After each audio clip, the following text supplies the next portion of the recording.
அவருடைய வார்த்தைகள் பெர்ஃபெக்ட் ஆனவைகள். தேவனுடைய கட்டளைகள் முழுமையானவைகள். அதுல கொஞ்சம் நம்ம வழி விலக there is no scope for us to go to the left or right.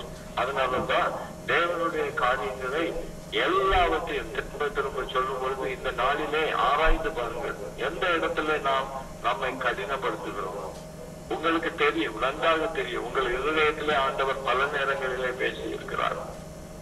ஏன் இதை நான் செய்ய வேண்டும், இதற்காக நான் இதை செய்ய வேண்டும். ஆண்டவர் இதை சொன்னாதான் கேட்பாரா? இதை நான் செய்யலன்னா ஆண்டவர் ஏன் கேட்க கூடாது? அப்படி என்று ஒரு வைராக்கியம் தங்களுடைய இருதயத்தை என்னமாக்கி கொண்டார்கள், வைரமாக்கி கொண்டார்கள் என்று சொல்லப்பட்டிருக்கின்றது. இந்த சாயங்கால வேளையிலே உங்களை நீங்களே கேட்டு பாருங்கள். எந்த இடத்துல கீழ்ப்படிதல் இல்லை. நான் அங்கெல்லாம் கீழ்ப்படிந்தேன், அதை ஆண்டவர் கேட்கவே இல்லை. எங்கு கீழ்ப்படிதல் இல்லையோ அதையே கேட்கிறார் இந்த சாயங்கால வேளையிலே. அதை கீழ்ப்படிதலுக்கு கொண்டு வரும்படியாய் அவர் உங்களை அழைக்கிறார். அப்படி நீங்கள் கீழ்ப்படியாமல் போனால் உங்கள் ஜெபத்தை அவர் கேட்க மாட்டார் என்று தெளிவாக அறிந்து கொள்ளுங்கள். அடுத்தபடியாக சந்தேகப்படுகிறவனுடைய ஜெபம் கேளப்படாது. சந்தேகம், நான் ஒரு நாள் சொன்னேன், அதாவது ஒரு பெரிய பாஸ்டர் அங்க மெட்ராஸ்ல, அதாவது நீங்க சுந்தரம் கேள்விப்பட்டிருக்கீங்க, பாஸ்டர் சுந்தரம். அதாவது அவருடைய சபையில தான் முதலாவது 10,000க்கு மேலான ஆத்மாக்கள் வந்தார்கள். பாஸ்டர் சுந்தரத்துக்கு அவருடைய தங்கச்சியினுடைய புருஷன் ஒருத்தர் இருந்தார். அவர் தான் இப்போ அந்த சபைக்கு பெரிய பாஸ்டரா இருக்கிறார். பாஸ்டர் சுந்தரம் இருந்து போனார். அவருடைய மச்சினை இப்போ அந்த சபையிலே இருக்கிறார். அந்த மச்சினுடைய மதர் ரொம்ப சிக்கா இருக்கும் பொழுது பாஸ்டர் சுந்தரம் ஜெபிப்பதற்காக ஒவ்வொரு மணி நேரமும் ஒவ்வொரு பாஸ்டர் இருந்தார். அவருக்கு கீழே 100க்கும் மேலான பாஸ்டர்கள் இருந்தார்கள். அப்பொழுது ஒரு பாஸ்டர் போய் ஜெபம் பண்ணி விட்டு 1 மணி நேரம் முடிந்த உடனே அவர் வெளியே வரும் பொழுது இன்னொரு பாஸ்டர் அந்த லேடிக்காக ஜெபிப்பதற்கு உள்ளே செல்வார்கள். அப்பொழுது வெளியே வருகிற பாஸ்டரிடம் உள்ளே செல்லுகிற பாஸ்டர் கேட்பாராம், எப்படி இருக்கிறாங்க அந்த அம்மா அப்படின்னு. அந்த கேஸ் பிழைக்காது. 1 மணி நேரம் அது பிழைக்கணும்னு ஜெபம் பண்ணதுக்கு அனுப்பி இருந்தது. அவர் வெளியே வரும்பொழுது மற்றவர்கள் சொல்லும் பொழுது அந்த கேஸா அது பிழைக்காது அப்படின்னு சொல்லி, இப்படித்தான் சில வேளைகளிலே நம்முடைய ஜெபம் இருக்கிறது. ஒரு புறம் பூரா சந்தேகம், கேட்கப்படுவா, ஏதோ கேட்டு பார்ப்போமே அப்படின்னு சொல்லி ஒரு ஜெபம். நான் ஜெபம் முடிஞ்ச உடனே அதை முடிஞ்சுக்கிட்டு எல்லாத்தையும் மறந்து பேசுறது. இங்க யாக்கோபின் புஸ்தகம் 1வது அதிகாரம் 6-7 வசனம். The book of James chapter 1 verse 6 and 7.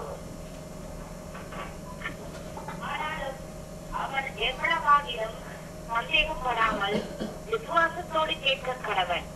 சந்தேகப்படுகிறவன் காற்றினால் அடிபட்டு அலைகிற கடலின் அலைக்கோப்பாய் இருக்கிறான். அப்படிப்பட்ட மனுஷன் தான் கர்த்தரிடத்தில் எதையாகிலும் பெறலாம் என்று நினையாதிருப்பானாக.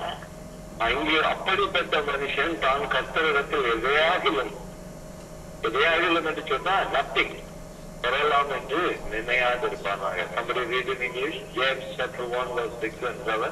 But let him ask in faith with no doubting, for he who doubts is like a wave of sea, driven by the wind. For let not the man suppose that he will receive anything from the Lord.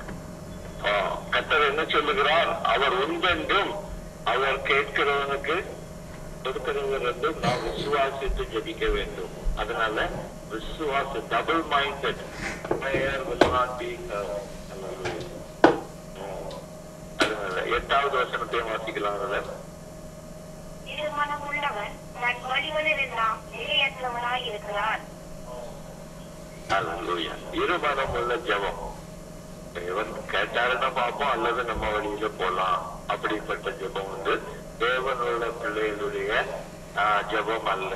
தேவ பிள்ளைகள் தேவனுடைய சமூகத்திலே வரும்பொழுது நான் கேட்டால் அவர் தருவார். அப்போ கேட்கிற காரியத்தை கேட்கிறதுக்கு முன்னால இது தேவனுடைய சித்தமா என்று இருந்து ஆலோசனை பண்ண வேண்டும். அது தேவனுடைய சித்தம் என்று அறிந்து கொண்டால் மட்டும் அதை நாம் தேவனிடம் கேட்க வேண்டும். இதான் ஸ்டெப் பை ஸ்டெப். தேவனிடம் போய் என்னுடைய இச்சைகள் எல்லாம் நம்ம போட்டு விடக்கூடாது. அடுத்தது பார்க்கலாம். சொந்த இச்சைகளை நிறைவு செய்வதற்காக செலவிடும் ஜெபம் கேட்கப்படாது. சொந்த இச்சைகளை நிறைவு செய்வதற்காக. யாக்கோபு 4வது அதிகாரம் 3வது வசனம். James chapter 4 verse 3. நீங்கள் விண்ணப்பம் பண்ணியும் உங்கள் இச்சைகளை நிறைவேற்றும்படி பிரகவனிக்க வேண்டும் என்று சகாத விதமாய் விளக்கம் பண்ணுகிறபடியினால் சகாத விதமாய் விண்ணப்பம் பண்ணுகிறபடியினால் பெற்றுக்கொள்ளாமல் இருக்கிறீர்கள். அப்போ நீங்கள் விண்ணப்பம் பண்ணி உங்கள் இச்சைகளை நிறைவேற்றும்படி, தேவனுடைய சித்தத்தை அறிந்து அதற்காக ஜெபிக்காதபடி நம்முடைய இச்சைகளுக்காக போய் தேவனிடம் வந்தாடுவது, அவைகளை தேவன் கேட்பதில்லை. நான் சொன்னேன், தேவன் கேட்காவிட்டால் யார் வருவா கேட்பதற்கு? சாத்தான். அவன் உடனே இறங்கிடுவான். ஆமா, இது நம்முடைய வழியில போறதுக்கு கேட்குது, வழியை திறந்துவது அப்படின்னு சொல்லிக்கிட்டு, அப்புறம் நான் தேவன்கிட்ட ஜெபம் பண்ணி தானே கேட்டேன் அப்படின்னு சொல்லுவாங்க. தேவனிடம் ஜெபம் பண்ணணும், ஆனா தேவன் கேட்டாளா அல்லது சாத்தான் கேட்டாளா என்பதை அறிவிக்க வேண்டும் என்றால் தேவனுடைய சமூகத்திலே விண்ணப்பம் பண்ணுவதற்கு முன்னால் இது தேவனுடைய சித்தத்திற்கு உகந்ததா என்று நாம் ஆராய்ந்து ஜெபம் பண்ண வேண்டும். நம்ம இப்போ ஜெபத்துக்கு கடந்து செல்லலாம்.